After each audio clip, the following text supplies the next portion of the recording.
Okay, so good evening, everyone. Before we will start, let us pray first. In the name of the Father, the Son, and the Holy Spirit. Amen. Almighty and ever living God, we praise and glorify your name. We thank you for the countless blessings that you have bestowed on us, especially the gift of life. We hope and pray that you send forth your Holy Spirit in each one of us so that we may continue what you will us to do. This we ask through Christ our Lord. Amen. In the name of the Father, the Son, the Holy Spirit. Amen. Okay, so good evening once again, everyone. So sorry Good for evening, Miss. good evening, everyone. So sorry for starting our class very late, no, at 6:30. Subong lang ni siya nga week. Rest assured, as soon as I recover, no, my voice, no, I'll be able to start na with an earlier time, next week, no. So, the main reason nga mo ni siya natabo is last week, no, ay ga pulang man ta sa to manuscript, dayon nag-travel pa to Guimaras for pre-orals, and then diretso na duty right after traveling, no, so my body wasn't able to rest for a while, and mani siya ang resulta. So subong lang ni siya nga we are going to start at 6:30. Anyway, next week again ma-reset man siya po na sa original schedule. Okay. We are going to start with an earlier time.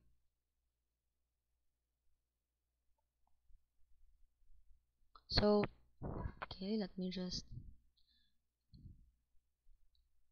For this evening, we're going to start with our first lesson, which is the importance of studying history as well as the history of Nonescos. But syempre, introduce na ako ninyo, no, hinay-hinay ang subject so that you will not be overwhelmed. So again, our subject is called CARES 101, Local Mindedness and Global Competitiveness. In order for us to become globally competent, we have to be mindful of our locality. And the best way to do that is to syempre, no, know about our roots, our culture, our where we started, no. Let me just expand my screen. Okay. So we will not jump immediately to the history of Sagay. No, it's important that we start first with, syempre, no, Nonescos, or as what we now call State University of Northern Negros. Now, before that, let's try to remember first the vision and mission of our institution. I know you are already familiar with the vision and mission of our institution, but for the sake of our curriculum and as part of our discussion, we're going to revisit the vision and mission of Nonescos, or now State University of Northern Negros. So, Northern Negros State College of Science and Technology envisions a skillful and productive manpower, qualified and competent professionals endowed with leadership qualities, commitment to public service, a common shared values, and capacities to integrate and use new knowledge and skills in various vocations and professions to meet the challenges of a new millennium. Sorry, let me just accept your classmate. Okay. Now, in our industry class, no, and not just in our industry, but the mission of the school is to syempre produce graduates who are qualified individuals, who will be ready to face the industry and will be equipped with the right skills, no, in order for them to be competent, not just competent in their respective industries, but to become globally competent. So that is the mission of Northern Negros State College of Science and Technology, to produce graduates who possess several qualities that will make them stand out, no, alongside other applicants, at the same time be able to meet the demands and trends of the industry. Let's proceed with the mission. I sorry.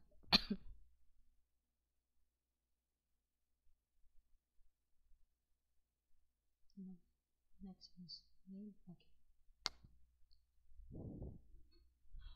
So for the mission, to train and develop semi-skilled manpower middle level professionals and competent and qualified leaders in the various professions responsive to the needs and requirements of the service areas, providing appropriate and relevant curricular programs and offerings, research projects and entrepreneurial activities, extension services, and develop progressive leadership to effect socioeconomic change and thereby improve the quality of life. Okay, wait, let me just add.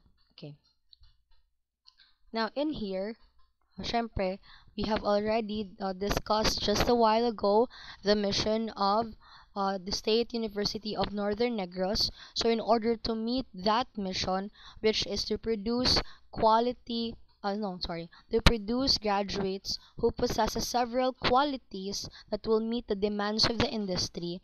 No, ang ilahang vision is in order for them to achieve that, no, syempre, you have to integrate several curricular programs and offerings, research projects and entrepreneurial activities, and even integrate extension services and develop the leadership skills of the students in order to meet again to meet the demands of the industry, in order for you to become globally competent, and in order for the students of NUNESCOS, once they graduate from their 4-year degree program, they will be able to meet the mission of the institution.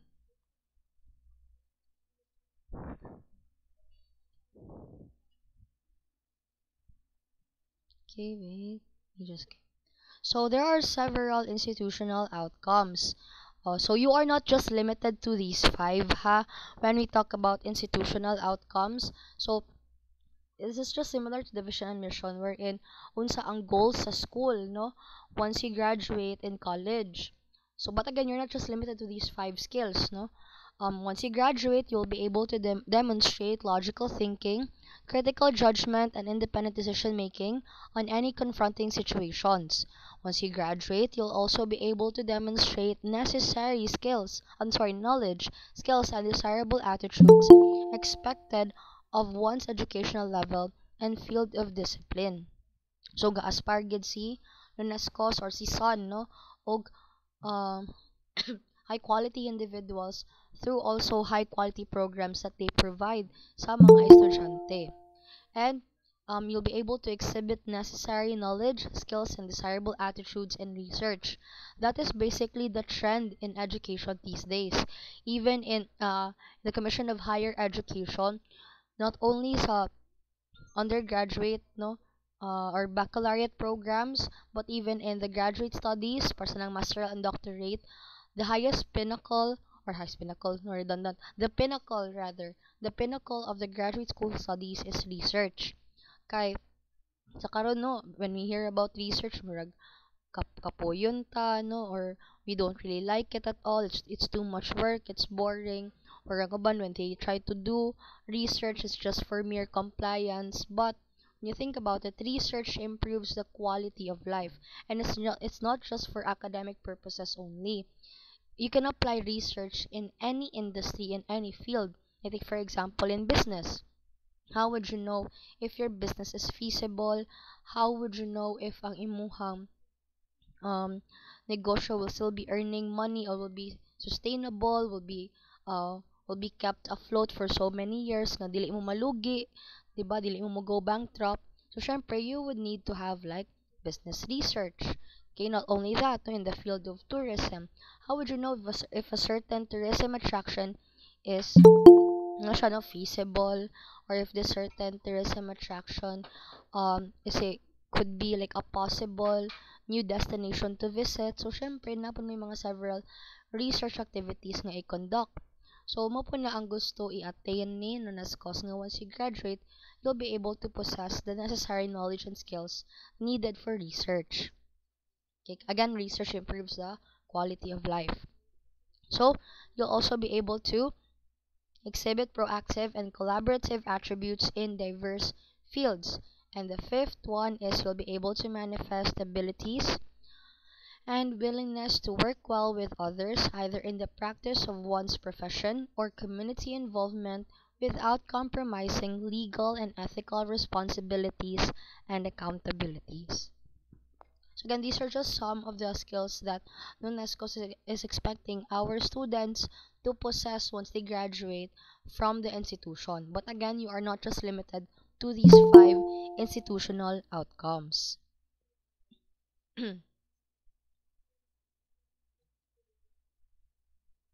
Sorry, nagkakahang. Okay. Sorry if I cough from time to time, Kasa, because I have dry cough at the same time, severe sore throat. That's why my voice is so raspy or husky. Oh, husky dyan, no? Or kanang raspy akong voice, no? Since na-overuse po siya sa ko ang straight class from 1 p.m. to 8, no, last time. And then, panilabot sa mga talks a lot sessions with my workmates in the morning, no? So, muna siya. So, anyway, going back. Our learning outcomes for today's lesson is only to trace the history of Nunescos. Although, isa lang nga to ang learning outcome, but the lesson is so broad, no? So, it would take, I guess, 2 sessions to finish the entire history of Nunescos. And we would truly appreciate its humble beginnings because it first started as a old barangay Sagay High School, Old Sagay Barangay High School rather, no? In 1970. So, nagsugod lang siya as a high school, then eventually nahimo siya extension campus, and then nahimo na siya og Nunescos, no? Munang, if you've noticed in your logo, it's 1998, but the school started way back in 1970, but it goes through a different name. At the same time, there's only one person who started it all. From the very beginning, it started as a high school, a barangay high school, to a municipal high school, to an extension campus, down to the name Nunescos itself. We have Alfredo G. Marañon Jr. to thank for that. No, that is why he is called the father of Nunescos. Now, before we will start, syempre, wait now for a while. Okay. So before we will start, let's just have a small excerpt, no? Something to remember by, according to Michael Crichton, if you don't know history, then you don't know anything. And that is true. We learn what to avoid, and we also learn how to make better decisions if we look at our past, no? And this does not just go um like through history lang, no? Even in life and even in love, we learn from our experiences in the past, no? Like syempre, we know already kana kaagi naman ta, no? We've already experienced this. We already know that in the future we will not be doing that same mistake again, not unless if kanang ginahan na ka magpakatanga, no? Or ginahan na ka mo balik-balik sa mong mistake and not really improve on anything. But, aside from that, we learn to make better decisions on how to avoid mistakes and how to you know choose better decisions again, like what I've said, choose better decisions by tracing back our history, by looking at our experiences in the past. So that's why if you don't know history, then you don't know anything. Even again, no, experiment about life and even in love. Sa history prato class, no, we've seen, maybe not seen, but maybe we've read several horrible things that happened in the past, most especially the different war, no, other than World War, no, World War One, World War Two, Cold War, Punic Wars, no, um, mga Napoleonic Wars, no. There are so many wars throughout history, and it's expensive price to pay for freedom. And even though we're not really truly free, masking karon, no, but that's very important um when we look at our history, when we try to learn from the past, we try to understand that these bad things happen for a reason, and people sometimes take advantages of a lot of things, and it, when we see similar patterns happening in the present times and even in the future, we have the opportunity to correct it, we have the opportunity to question it, or even to prevent it, because we are already guided by our past. Okay? Syempre, our past is there, no? Nanang, dili man ingon nga kinahanglan siya ta mo dwell sa tuang past because we cannot move on, we cannot grow. But the past is important because it is our baseline in order for us to know how to make better decisions, know how to avoid making mistakes, okay? We become wiser because of our experiences in the past or because of our history. So gamiton na siya as basis ha to grow, to move forward, but not really necessarily nga dira na lang jud ka hangtod sa hangtod, no. You do not have to dwell in the past or stay in the past. But it's important for you to basically know anything, no man na siya. So why is it important to study history? We all live in the present and we plan for the future. But how do we understand where we're going and what progress looks like? To know exactly where you are going, you need to first understand where you have come from. And that is so true, no? We cannot actually get to our destination if we fail to look where we have come from. That's basically rephrasing the line of Jose Rizal nga ang taong hindi marunong lumingin sa lumingon sa yang pinanggalingan ay hindi makakarating siyang paroroonan. Sorry, dili siya kumayo sa kuan sa Tagalog, no. But I mean the context of it is that if you do not know, sorry, my Waterloo is basically Filipino. My Waterloo is basically Filipino. But I mean, the context of it is if you do not know how to value your roots or where you have come from, then you will not get to your destination. Okay? Marag mo nang gingon po niyo sa Rizal. English na ako, no? Kay paglisod man kog Tagalog, guys. No, Waterloo dyan na nako. So, that's very important. That is why we study history. Not only because history is our basis for us to make better decisions to prevent bad things from happening again, but it's also our way to get to our destination. Okay? We need to have an appreciation of history. Okay? It's not there to haunt us, but it's just there to guide us and also to help us move forward.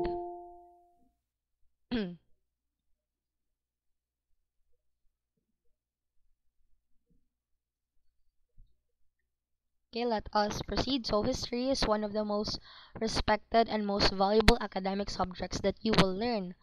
Although there are times that people would tend to whitewash it, no? When we talk about whitewashing is that we alter history, we change it because it's not in our favor, and that is wrong, no? Importante nga, no matter how awful or how ugly history is, we need to understand and learn from these things, no? Dili man na kinahanglan nimo i-alter because it does not work on your favor. That's why it's so important that when we study history, it takes a lot of time to understand it. It takes a lot of time to master it, no, to appreciate it, and even to analyze it. Because kung magdali-dali lang ta, no, if we rush into reading history without understanding what we have read, then we are eventually going to misunderstand it. Okay? So again, what are the benefits of studying history? Entire societies and individuals within them benefit from gaining a deeper understanding of history. So, dili your child no, but you as a student have been can attain at least several benefits from studying history in school. First is you'll be able to develop an understanding of the world. Through history, you can learn how past societies, systems, ideologies, governments, cultures, and technologies were built, how they operated, and how they have changed. The rich history of the world helps us to paint a detailed picture of where we stand today. And again, no, it's not just like a basis for us to make better decisions, but with history, we can appreciate how things came to be. Like mo na, no, mas ma-appreciate niyo yung institution if you truly know where it all started, no? How many people sacrifice a lot of things, no, just to make the NASCOS what it is today. And at the same time, for you to really experience all of the programs and even um activities, no, in UNESCO. So di mo mag-enjoy anak karon without the efforts of the people behind it and people who started it. Parts of na class na when you go to a certain place. That's why in my class at tour guiding, I often tell my students that it's very important that before you conduct your like tour guiding spiel, you have to do thorough research on the destination itself because you will be discussing to your tourists what this infrastructure means, why is it so important, unsay value ani sa community. Kay kung ang turista lang mo agto sa lugar class nga walay tour guide, they will not appreciate it. Like for example, they will not appreciate that very old bell tower nga naa sa plaza kay syempre it's so old murag although kung ginahan jud kag mga historical sites ginahan ka mapapicture pero kung tabraan na you will never know its true story. But with like tour guides when they talk about the history of the the bell tower, no, ang mga nagian niyang mga war, no, sa sinaunang panahon pa jud na siya, mas ma-appreciate siya sa turista, no, mas matagaan niya og value. Ingana po na sa to ang klase, no, we study history so that we can value the community around us, our own city, and even our own institution, so that when they ask us about our place, we can share something. Kaya nga naman, no, part mo na as hospitality students, not just tourism students, that you have a wide knowledge of not just the history, but even the profile of different places. Kay, when you work in the hospitality industry, you will encounter several tourists. And usually, they will become curious about this place, di ba nga? Sa man nga lugar, kanang kanang asa man ni siya, no? Nang unsa man ni siya, di man mi kabalo unsa ni, no?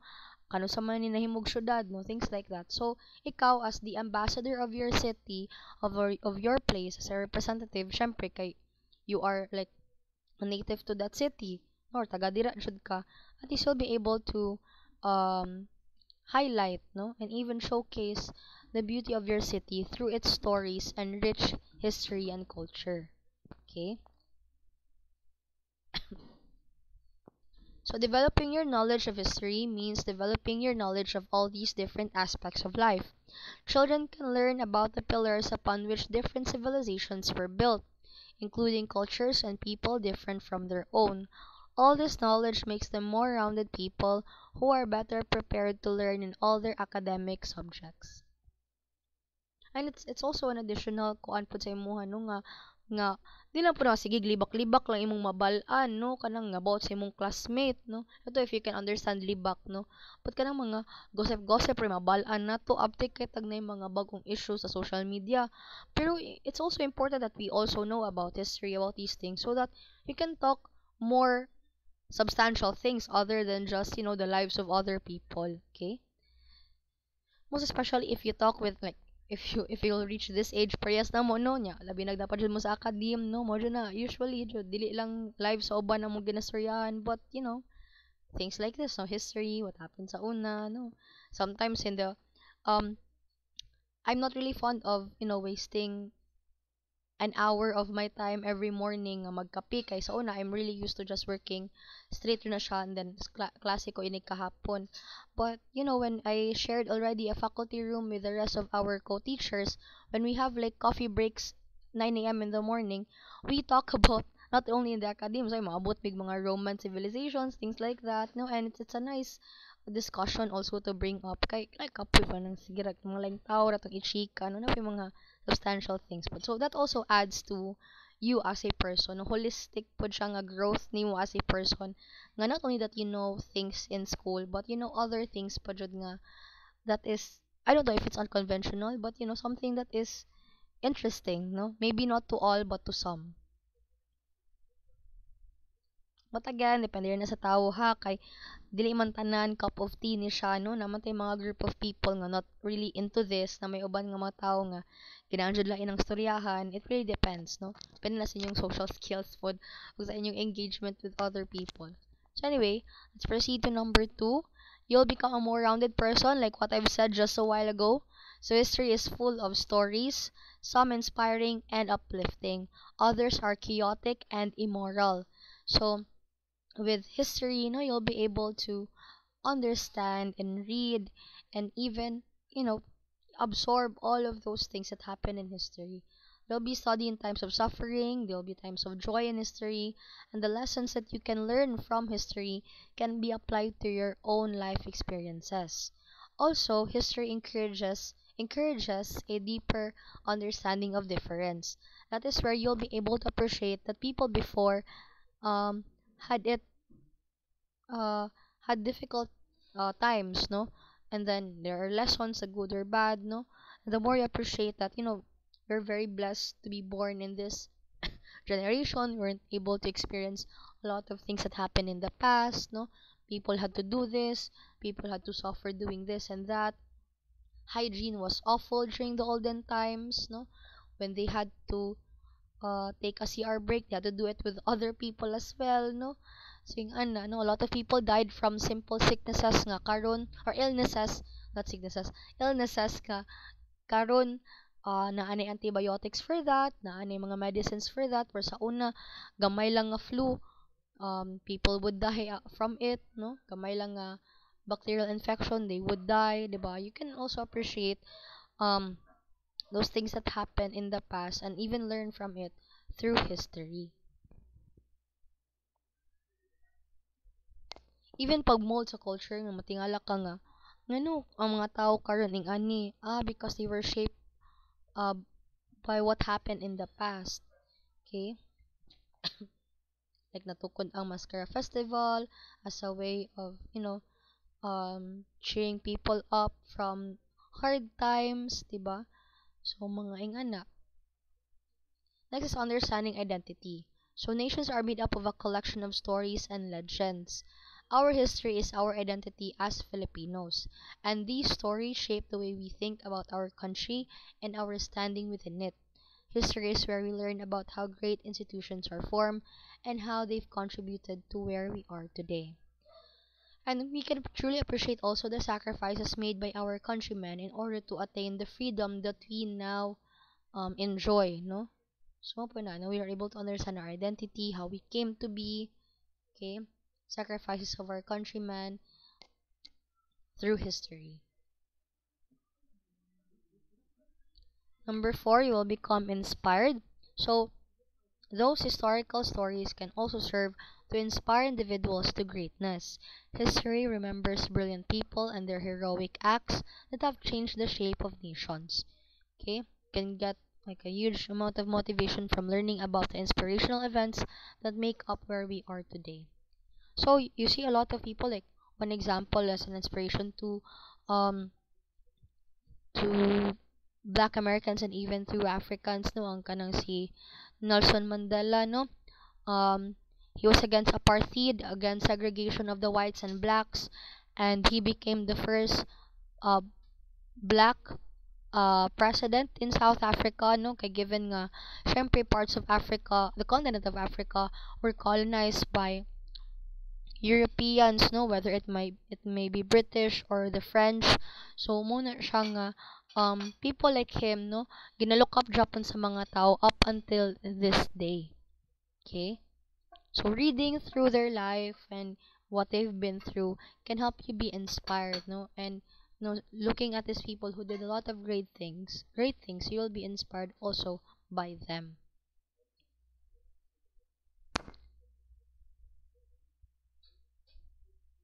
It only takes one great story from the pages of history to light up children's imagination and to spur them on to do great things.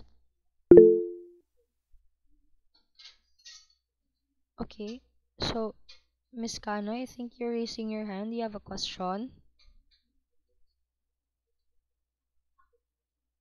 Or basta natuplog ka ng guro ni Miss Geraldine? Okay, let us continue.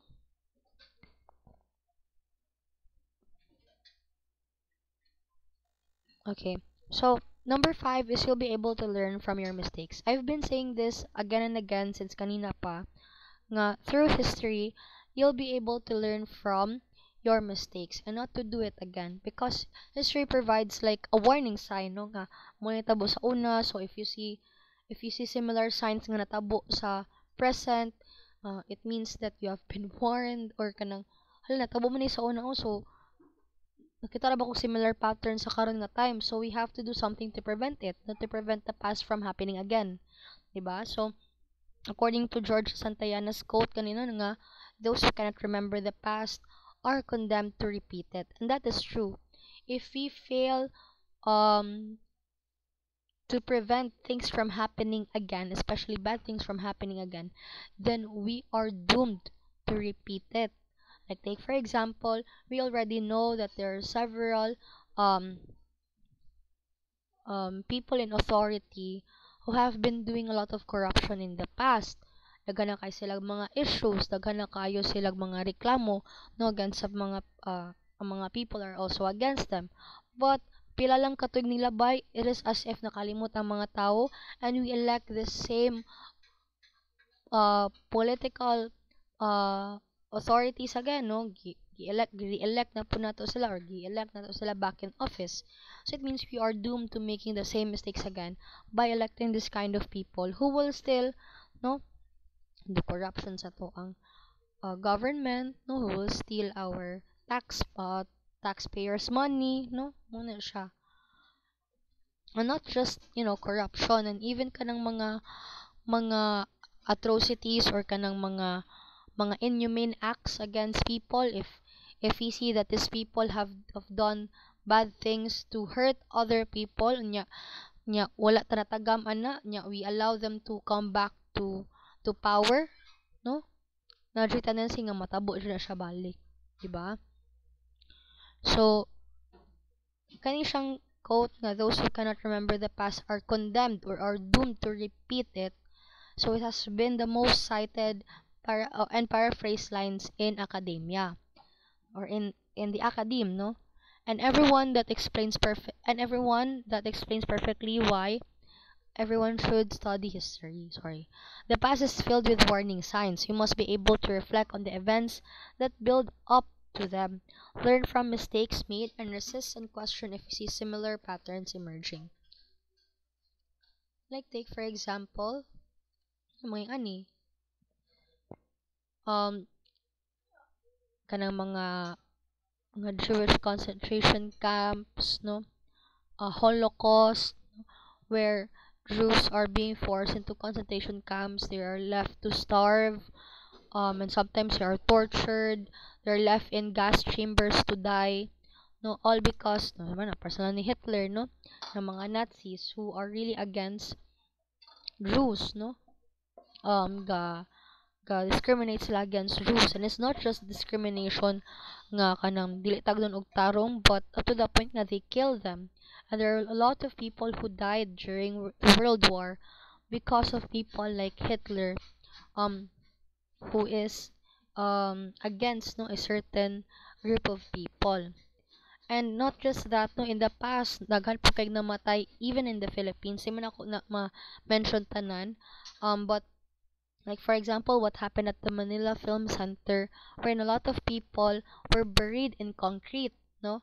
Why? Because our former president before, who was Ferdinand Marcos, no, iyang wife, si Imelda Marcos, wanted to um, compete, no, against the Cannes Festival, no? If you're not familiar with Cannes, no, kanang kuan ba, kanang mga films, no, ginalantaw sila sa mga tao, and then ay mga award shows just like kanang Grammys or Oscars.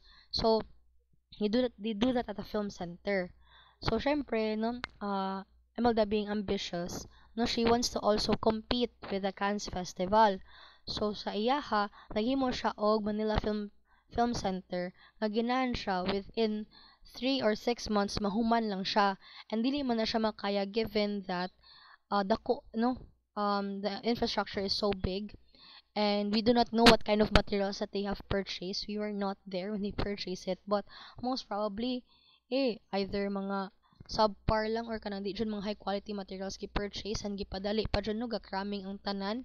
Imagine, it would take 6 weeks for the lobby to be finished, but it was only finished in 72 hours because gakraming lagi, no, gi-pressure tanan to finish the film center in a span of just 3 months, no? 3 to 6 months ba to siya? Ang ending, no, syempre nag-collapse ang building, a lot of people, and these are actually real photos of what happened. And dili ni siya maon, a lot of people were buried in concrete. Ang uban, half of their body were buried, ang uban, tibok dyan nila nga lawas. Hundreds, no, of people died and that on that day, no, and it was a, syempre, no, when we look at what happened in the past, no, and when we see similar patterns emerging in the present, we have to really act on it, no, by questioning it, at the same time by, you know, kay syempre ato man ang katunghod, no, um we live in democracy, no, we have the power to put people in power, okay, syempre we elect officials, ang ginabutang dyan nato, no, uh, in the government. So, syempre, no, if we see similar patterns emerging again, ng mga ingani, na inhumane acts, no, or terrible acts against people, then no, we should learn from that mistake and not let that happen or prevent that from happening again. So if you no, not your child, if you study history, you'll be able to identify when society is going down perilous routes. We talk about perilous routes, dangerous paths, and contribute towards getting it back on track. Number six is you'll be able to develop transferable skills. So history is a respected academic pursuit that challenges our intellect. Students must analyze information that may not have one clear interpretation before offering a balanced conclusion. So I remember during the election time no daghan kay mga feeling historian kay ikaw sa lang isa ning basa aning article, ala diretso din sila og rant din sa social media, things like that, no. History takes a thorough analyzation. And for you to come up with a conclusion nga dili siya biased, you have to really understand and read history several times. Okay? Nalaining claim nga golden era or golden age ni mauna. Wala so dayon ni mo gibutang no. You have to read several papers pa jud, several historical articles and even books no to further come up to a conclusion that is not biased, ba? So critical thought is at the heart of every challenging intellectual pursuit. Wait lang for a while.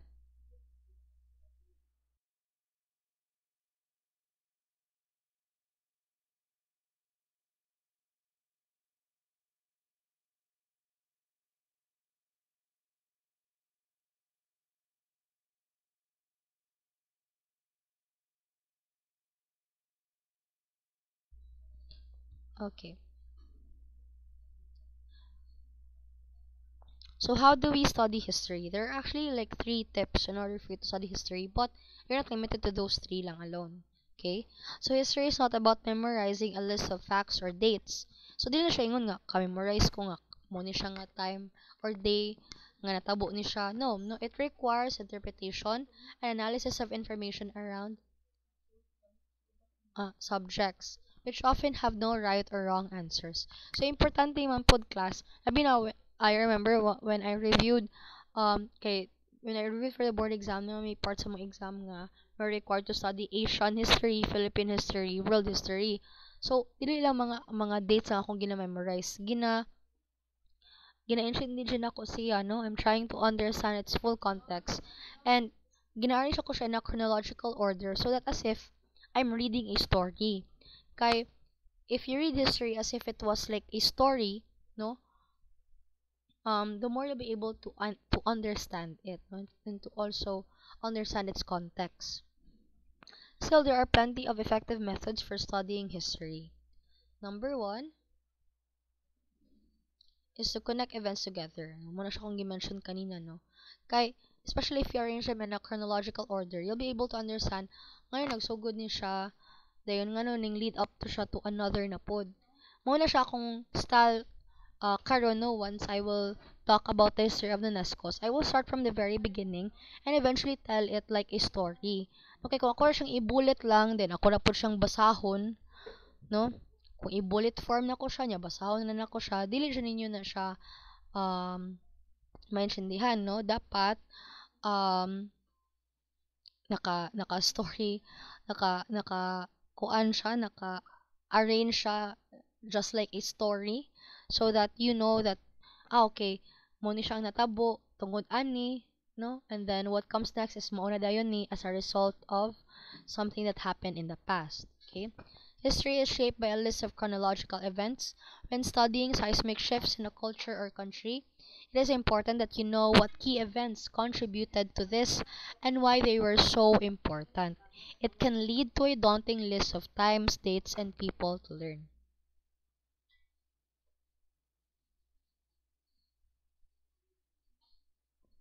One popular method for doing this involves making connections to develop the full picture. Okay? So not with your child, no, but ikaw lang. Now you have to note different events, facts, and people that played a significant role in the historical event. And sa katong history of Nescos gani class, it's so long that I had to pick out only the important parts because if I'm going to read everything, it would take a lot of time. At the same time, you will not be able to remember it all, no, only the important parts and arrange them in a chronological order so that pasunod siya. Okay?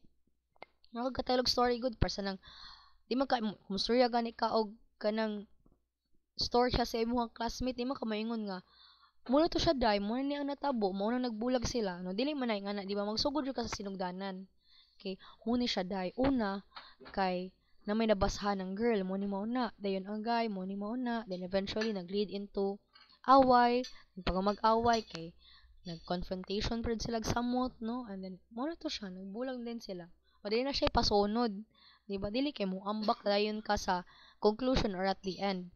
For you to further understand and grasp the context of history, you have to arrange them in order and only highlight the important parts.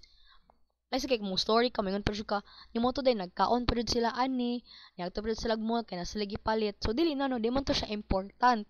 So imo lang i-highlight kato ng mga very important events, no, mga kung ano, highlights, okay?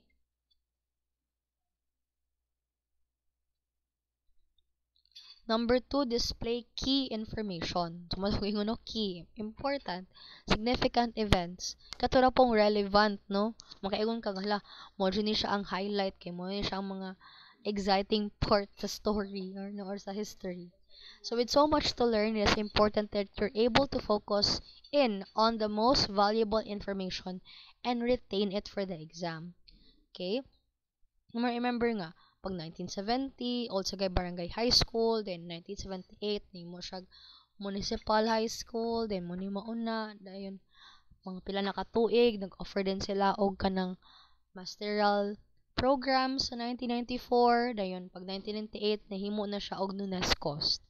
Okay, so yan, no? Only the important parts ngay mong i-remember. Di na ka mag-remember atong mga away pa jud ni kaning si teacher, ang admin, naglalis pa dud sila, no? Na ay power shift, oh, dili na. So while history usually focuses on the larger picture rather than just a succession of dates or facts, it can also be worthwhile adopting memory techniques to ensure that you, not your child, you can reach for specific information if you need it.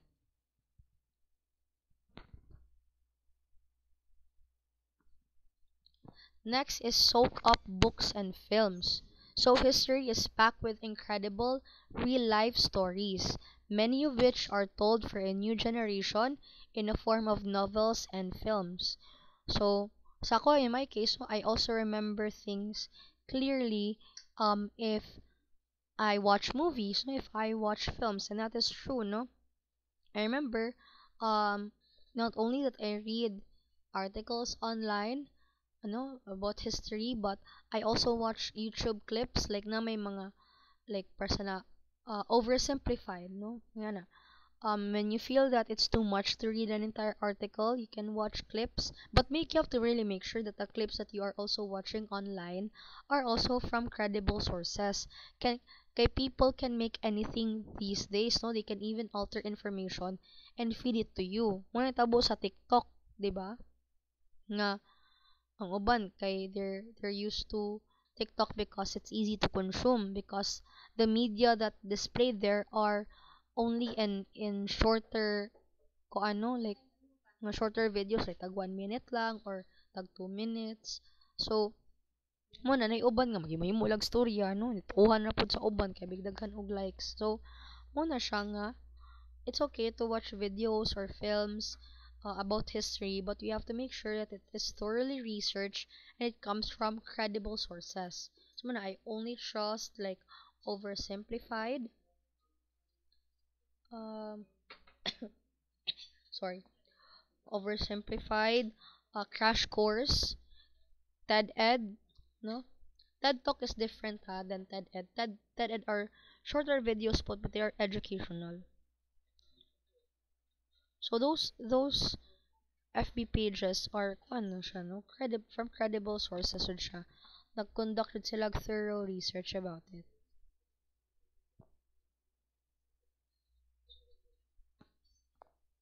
Okay, so let us now proceed to the history of Nunascos. If you need to take like a very short break or dinner, pwede man while I am discussing. Di mo ko magdugay until 8, no? Probably masi 7:30 lang so that I can also rest my voice. Medyo sakit na and itchy na akong throat, no? But sige lang. Mo introduce ko masking a few parts of it, no? Pero at least taas-taas nga to ang um, progress no on the history of Nunascos. Given nga the history itself is so long, it's so broad.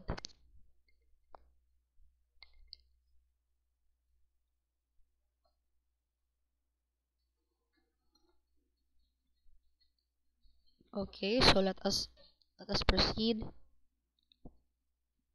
So the Northern Negros State College of Science and Technology, or the State University of Northern Negros, has a humble beginning.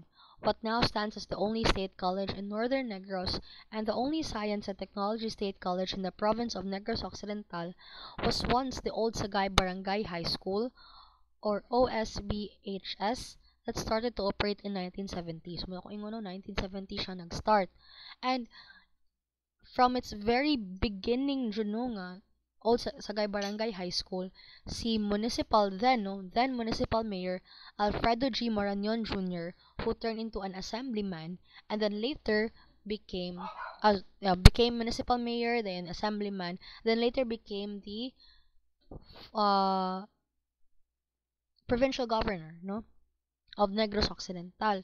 So it was through him, no, nga nag-develop ang Old Sagay Barangay High School into UNESCO. So daghan siya gipasa nga law, no, mga articles just to enhance and help UNESCO's grow, no, and become what it is now. Okay, munang ginatawag siya father of UNESCO's. So during that time, no, atong pag 1970, katong nagsugod pa lang sila as an Old Sagay Barangay High School. So he started, no, Mayor Alfredo G. Marañon Jr., he started the school together with Barangay Captain Pedro G. Catalbas and Mr. Leopoldo Fernandez, who was the first principal during that time. And let us remember the number 10, sorry, the number 10 because it's significant to Nunascos, no? Kay usually tag 10 dyan nilang pioneer graduate. So sa Old Sagay Barangay High School nga gitukod siya pag 1970, 10 ang ilang pioneer graduates.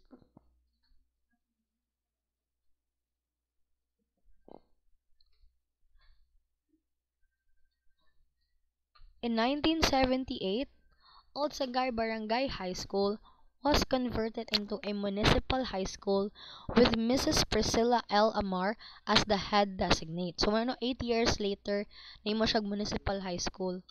From Old Sagay Barangay High School, nahimo siyag municipal high school. In that same year, since si Mayor Alfredo G. Marañon, the municipal mayor at that time, he wanted to make the high school nga mo-offer sila og mga diploma programs. Unsa man mga diploma programs? Mga associate degrees, no? Mga 2 years lang na siya. Ang kanang diploma programs class, dili siya bachelor's. Kaya ang mga bachelor's degree, mo man na siya ang tag 4 years. Ang diploma programs na nasa mga tag 2 years lang na siya. Okay? So, syempre, no, the municipal mayor, Alfredo G. Marañon Jr., wanted to further the studies of the Sagayunons. So, muna, nag-sign siya og Memorandum of Agreement or MOA with Dr. Elpidio M. Icamina, who was the president at the time of the Iloilo State College of Fisheries, ISCOF, in Barotac, Nuevo Iloilo, to make the Old Sagay Barangay High School into an extension campus of ISCOF.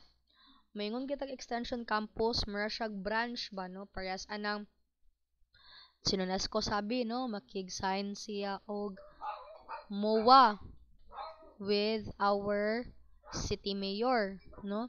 Diri sa San Carlos City para makatukod og UNESCO San Carlos Extension Branch. Okay? So, mo na siya. So, ang reason na ni Mayor Alfredo, syempre, ginawa naman siya nga right after high school, dili na mo travel og layo ang mga estudyante. Muskwila na lang sila dira to earn their associate degrees, no, diploma, to have at diploma programs. So, ilang gipili nga maging partner kay ang ISCOF, Iloilo State College of Fisheries. Take note of the dates, ha? 1970 nag-start. Olsagay Barangay High School, then nahimo siyang Municipal High School pag 1978.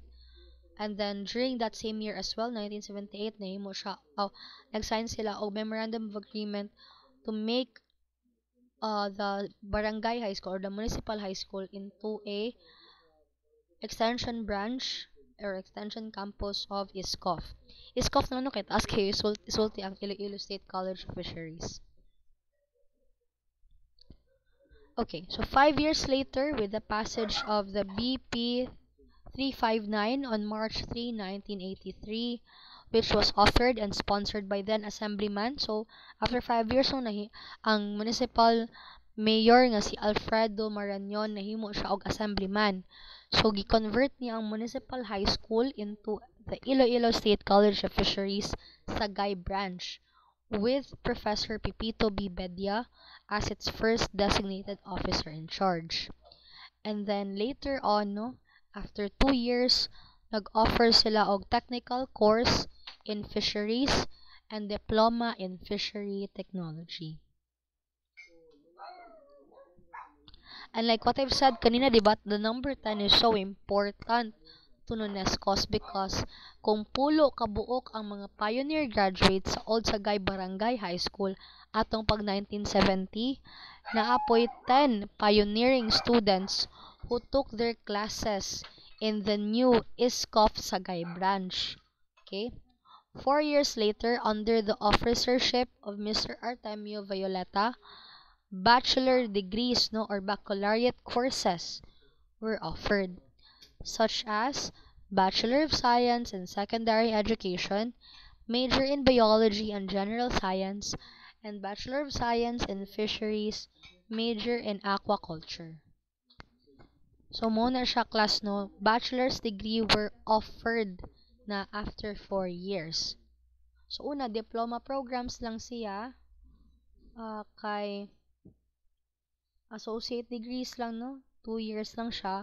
Then later on, after 4 years, nag-offer na sila og bachelor's program. Okay, 4 years.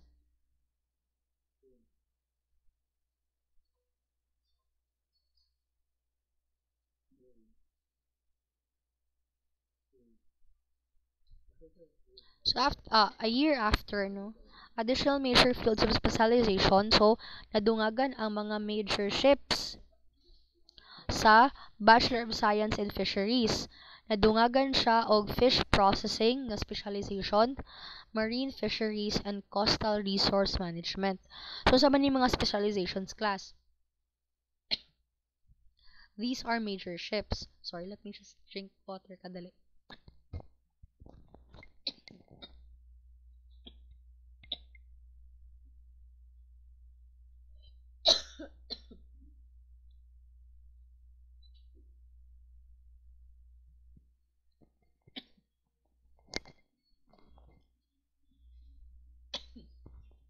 Sorry.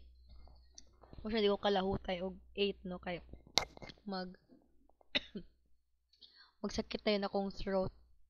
Hopefully maka-recover man ta next week, no, kay para makalahutay ta og longer sessions and then we can start early.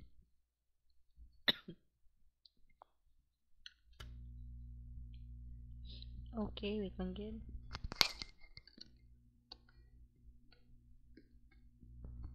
So going back, no, specializations are basically like majorships, no, like sa BSBA na majorship in marketing, na majorship in financial management. So sa Bachelor of Science in Fisheries, nadungagan po ang ilahang mga specialization. So if ikaw, you're not into fish processing, if you like marine fisheries, then pwede naman imong specialization. So this time, the college was under the leadership of Mrs. Wine S. Silva, who was appointed as officer in charge in 1990. Okay? So, to further boost the development of the college and make it more responsive to the academic demands of the area, so, nasa mga 1980s, no, na nag-offer sila mga diploma programs, no, for college, no, or to further the studies right after high school. Pag 1994, nag-decide po sila to have graduate school studies. So, unsa man yung mga graduate school studies or graduate programs, muna siya ang mga masteral, doctorate. So, again, no, ginahan man pod ang ISCOF sa Guy branch to expand their programs to not only college but also to graduate school. So that's why they offer Master of Arts in Educational Management, Major in Vocational Productivity, and Master in Public Administration, which started in the second semester of the school year from 1994 to 1995. But take note class, it did not actually last long, no? Kaya ang kaning mga programs later on, although magpadayon man Japon siya, pero ang ilang partnership with other schools, wala siya nagdugay.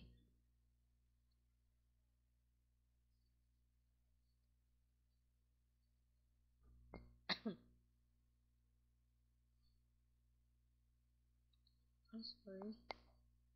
Remove next.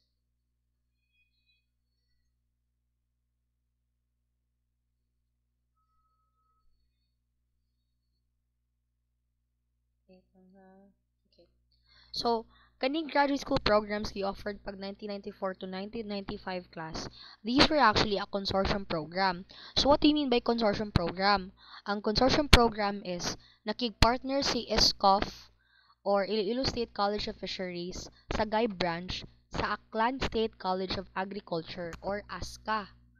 Muna ginatawag siyang ISCOF-ASCA because it's a combination of ISCOF sa Guy branch and ASCA which is Aklan State College of Agriculture. Kay ngayon ngayon nagkuan man sila consortium program. Ngayon nag-combine forces man ang ISCOF ug ang ASCA pag-provide og mga masteral degree programs. So they did this because most probably si ISCOF at that time wala pa guro sila qualified teachers to teach masteral programs ug kulang paguro sila og facilities as well. So, Mr. Alberto A. Silva served as the coordinator of the ISCOF-ASCA Graduate Studies under the consortium program or the collaboration between Aklan State College and Iloilo State College of Fisheries. However, the college offered its own graduate program which is not part of the consortium program niha, ang Master in Fisheries Technology, Major in Aquaculture. Ang part ra sa consortium program was Master in Public Administration and Master of Arts in Educational Management, Major in Vocational Productivity. So in that same school year, it also gave birth to a new baccalaureate degree, Bachelor of Science in Marine Transportation, which was made possible through the effort of then Congressman Manuel H. Sorry if I pronounce his name wrong. Pui and college president Dr. Elpidio A. Locsin Jr.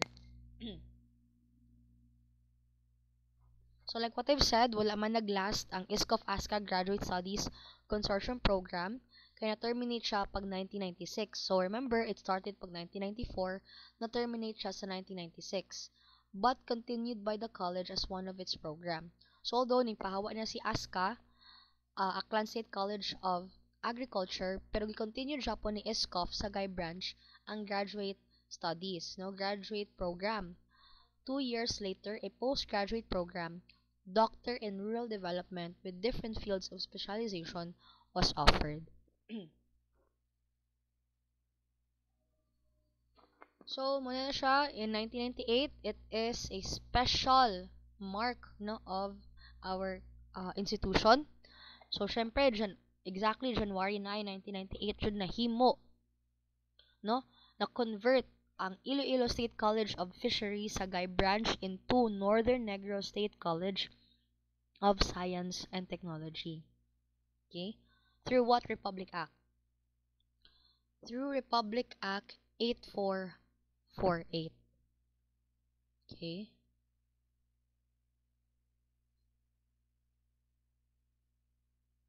So, muna, no? 26 years na si Nonescos, no? From its conversion, di ba siya conversion, but from changing its name to Northern Negros State College of Science and Technology. And just this week, it was now named na pod as State University of Northern Negros or SUN. Every January, dyan na siya, no? January siya na yung Donescos, January pa siya na yung SUN. So, 26 years later, na mo na po siya og SUN, ano? So, muna, no? Congratulations to our institution. So, anyway, we will just end here. Should carry bells akong powers. Shorten lang atong time sa first meeting. Anyway, we will compensate next meeting. Karon nga meeting, no, lang siya, but next meeting, we will hopefully finish everything. And we are going to have an activity right afterwards. What slide are we na gani? We are now at slide 38, no? So, at least 10 slides na lang, we are done. Okay? Next meeting na to siya, i-continue, and then we are going to have an activity right afterwards. So, do you have any questions for me before we will have our attendance checking?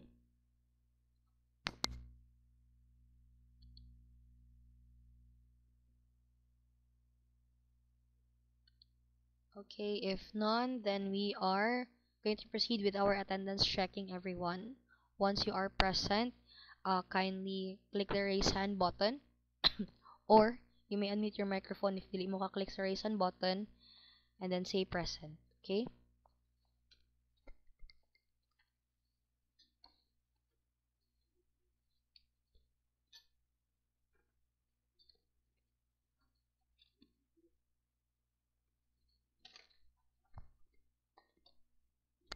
And then dili pa updated again ang ako ang attendance sheet kay akong student assistant ra akong gipahimo kanino, so if ever nga drop na ni ang student or kani nga student kay naiwang student nga transferees, please inform me. Okay? We're going to start with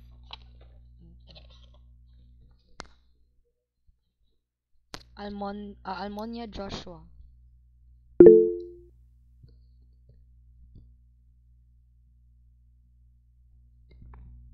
Alob Andrino.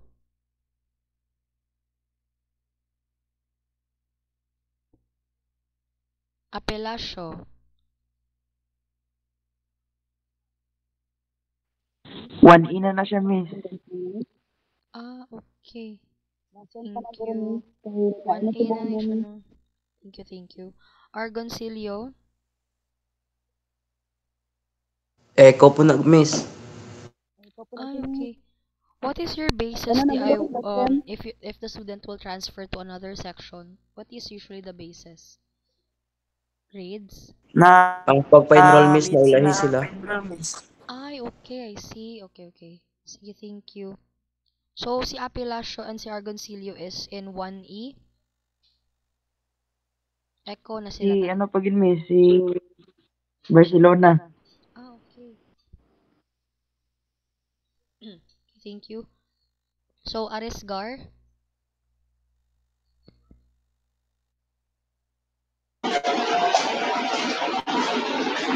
Reynaldo.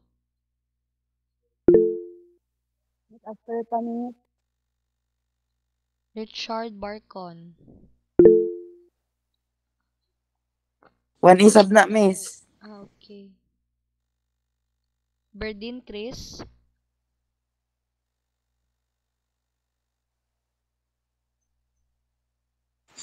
Miss, excuse me. Yes. Aster pa, miss. Wala ko guro sa imong attendance, miss, kaya wala ko sa imong subject last sem. Okay. Sige lang. I'll just place you sa last part lang, sa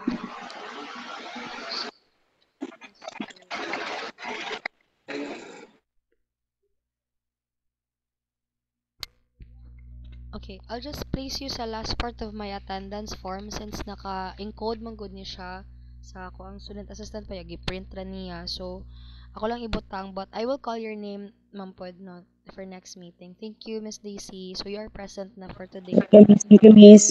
Okay. Berdin Chris, Britannia Abigail, Britannia. Okay. Thank you. Joshua Kabahog. Echo, miss. Ay, okay. Kada mo nag-echo. Mark Kanya. Present, miss.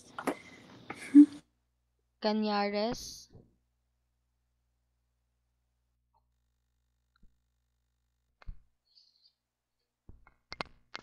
Kasipong Ferin.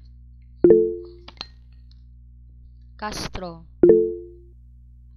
Descartin. Dumalagan.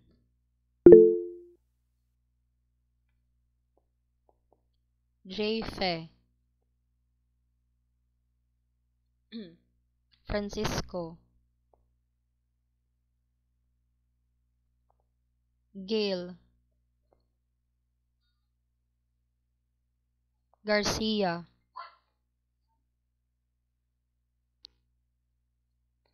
Alvin. Joshua Hieronimo.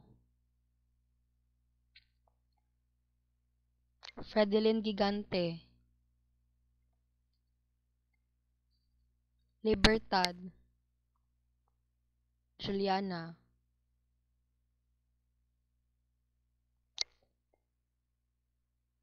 Mahusay Ramichelle.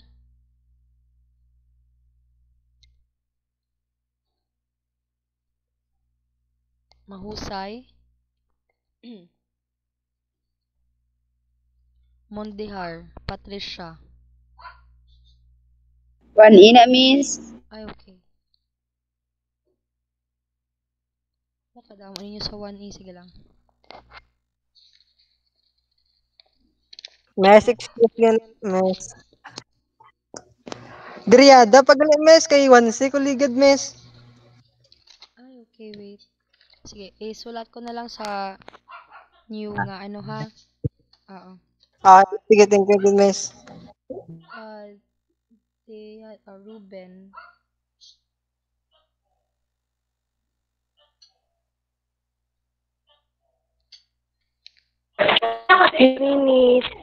Ay, good evening. Sige lang, ako lang i-download siguro yung new list kay hindi pa updated ako ang list sa students.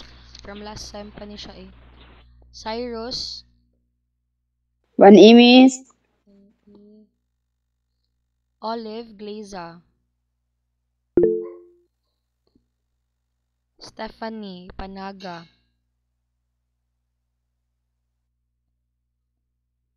Trixie Pederizo. Jaya. Melka Relos.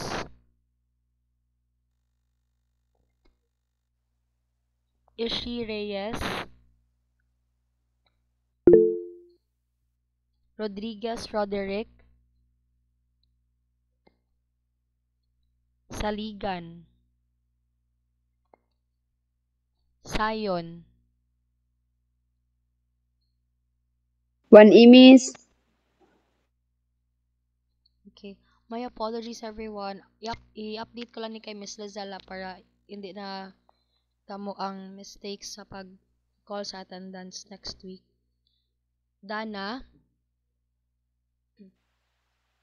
Wendell. Miss, excuse me. Yes? Wala ako gali nalawag, Miss Kanoy. Kanoy. Wait. Sige lang, miss. Ibutan ko lang imo name sa last part, miss, ha? Kay update ko lang na siya next week. Kay damo man nag-transfer sa ECHO nga section. Take note ko lang ni siya. Ako sa Miss Miss. Kanoy. Okay. Feeling good. I will just finish calling the names of everyone and then balikan ta mo ha. Wendell, Sua,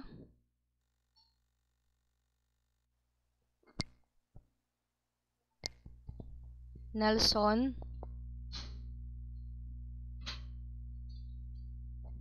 Subong, Villarde,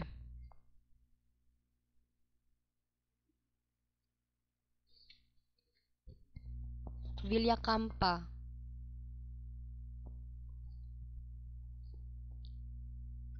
Irap Adrian. Present, Miss. Okay. So, sino ganito? Si Aster, ara na. Ruben, si Kanoy. Sino pa to ang wala Andrino, natawag? miss. Okay. Andrino. Andrino. Super. Sila na. Tupas, Hans,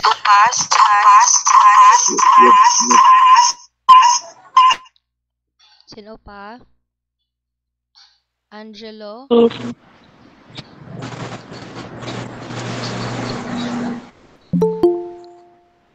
kindly list down na lang siguro your name sa group chat sa mga new students nga nag-transfer sa section D sa Delta so that I can list down your names in my temporary attendance. Then I will just update my list of students sa nag-transfer sections next week so that hindi na siya magsala kung magtawag ko sa inyo. Okay?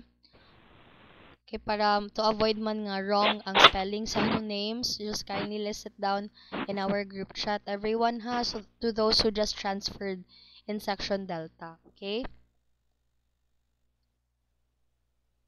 GC lang kay para malista ko subong. Temporary man lang ni siya nga attendance kay hindi di siya na finalize no last semester pa ni siya nga list of students.